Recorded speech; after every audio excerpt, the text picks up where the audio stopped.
Welcome to Round 5 of the Parenting Roundabout podcast for the week of September 12th. I'm Nicole Erdix, and I'm here with Catherine Hueco. Hello. And Terry Morrow. Hello.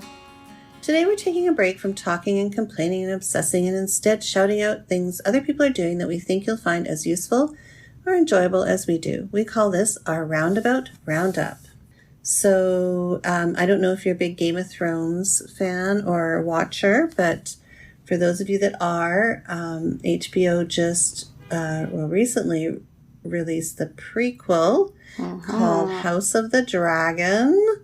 And so my husband and I binge watched the first 3 episodes in the series, and I have to say I like it. It doesn't have nearly the amount of gore and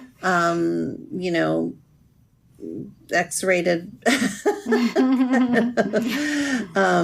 content that Game of Thrones did so far, but I really like it. It's quite entertaining and it's very, very Game of Thrones vibe. So it's called House of the Dragon, and we're watching it on HBO. Are all the episodes released at once, or weekly? You're just having to watch it week by week? Yeah, weekly. And you watched Game of Thrones and enjoyed it? So excited to have the prequel because I miss Game of Thrones. Cool. Mm-hmm. And I don't care what anybody said, but I like the finale of Game of Thrones, so. Controversial opinion. Controversial content. I liked the end of Lost, so I'm even more controversial than you. Yeah, you're pretty alone on that island. I'm way out on a limb. It's me, Carlton Cuse, and Damon Lindelof, waving at the rest of you. Terry, what do you have? Well, I have something that's, I guess, pretty far from Game of Thrones, but I don't know. If you are a person who enjoys saying the rosary, I wanted to mention something that I've been doing lately and enjoying a lot and finding very meaningful. Every morning at 6 a.m. Central Time on Instagram and YouTube, every weekday morning, Kitty Cleveland does a live rosary. It's an hour, and there's some prayers before and after and some talking during the rosary on various religious themes. And, being that it's on social media, you have people making prayer requests kind of floating up as you're watching the thing. And it's really, I found it really meaningful, and it's really nice. And on the weekend, they do it on, they have a Facebook group called Kitty's Morning Glories.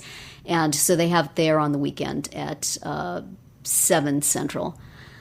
So I've been doing it every day. You've been getting up at that hour to do that?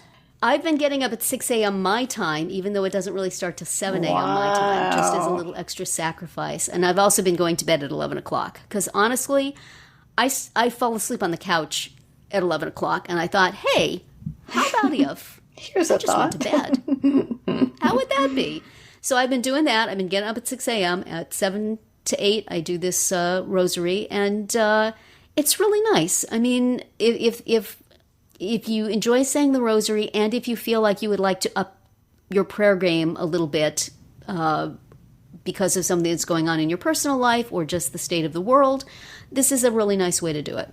So I very much recommend it. I've really enjoyed it. I thought, well, I'll do this 2 days and then I'll be bored and I won't do it again. But I think I've been doing it for more than 2 weeks now. So, and I plan to continue. And the Facebook group also has people posting throughout the week, of course, about various things of a religious nature. So it's a very nice experience to have.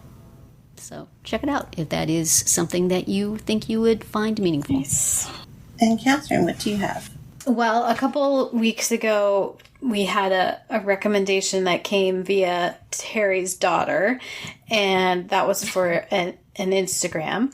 And today we're having a recommendation that comes from my mom. This is a friend of hers' daughter wrote a book called Reading for Our Lives, a Literacy Action Plan from Birth to 6.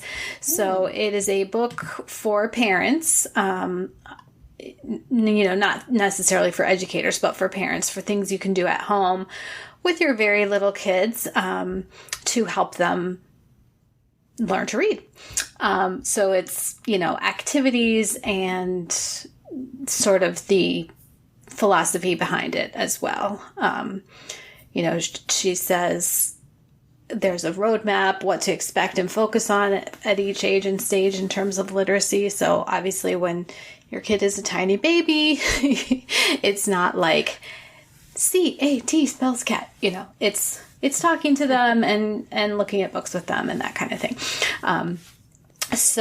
And it's a really nice looking book as well. So it seems very readable and actionable for your family.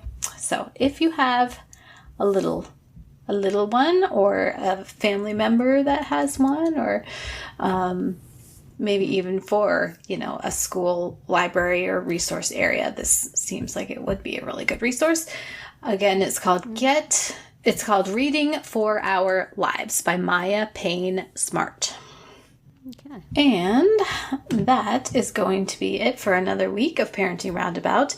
If you missed any of our earlier episodes this week, look them up on Spreaker, Apple Podcasts, Amazon Music, or wherever you get your podcasts to hear what we have to say about back-to-school fashion, household disasters, and gentle parenting. You can also find all our episodes at parentingroundabout.com and talk back in the comments there, on our Facebook page, or on Twitter, where you'll find us at Roundabout Chat. And please visit our Amazon shop at amazon.com/shop/mamitude, where you can find links to a lot of the things we talk about. Have a great weekend and see you back here on Monday.